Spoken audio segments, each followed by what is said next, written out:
Hi guys, welcome to the Black Box. So Sowore has blasted Reno Omokri over the statements he made quite recently following Erufai, the alleged attempted arrest by the DSS and everything that has been going on the past few days.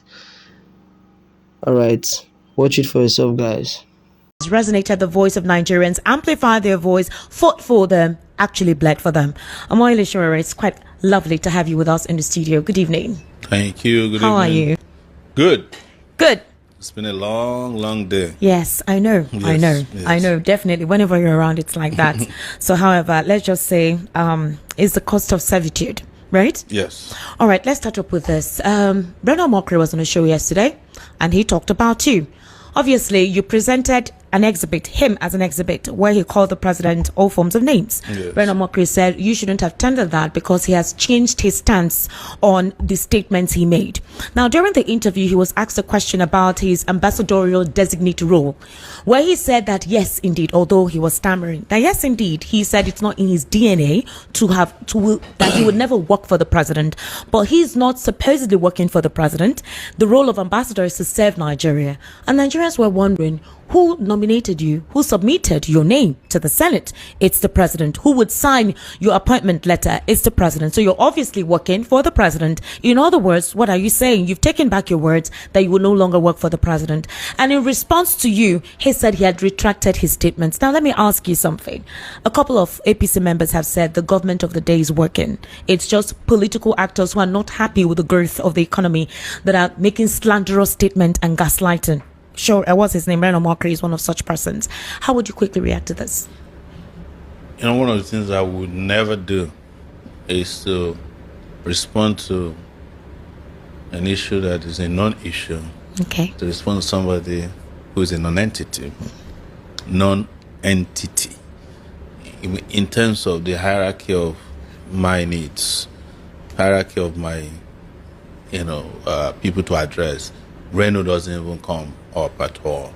So, and I heard a little bit about it in snipers that she said things about me and that he had recanted what he said. But we are in court and we have already presented that evidence. The evidence has been admitted as part of the proceedings of court. And the judge heard him say that Tinubu is a drug lord and that he's not fit to be president.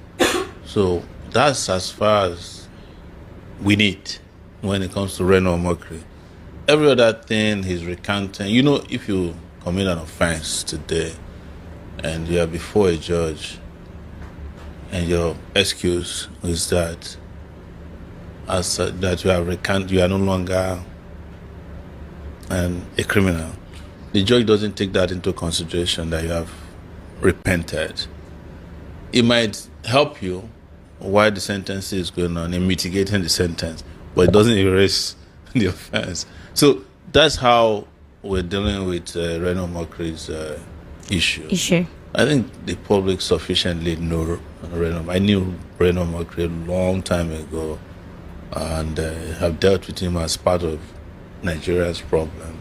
The only thing I regret is that we still live in a country where people like Reno Omokri can be appointed to anything. This is part of the reason I can't stop fighting the system. You get my point? So beyond that, just don't worry about him. All right.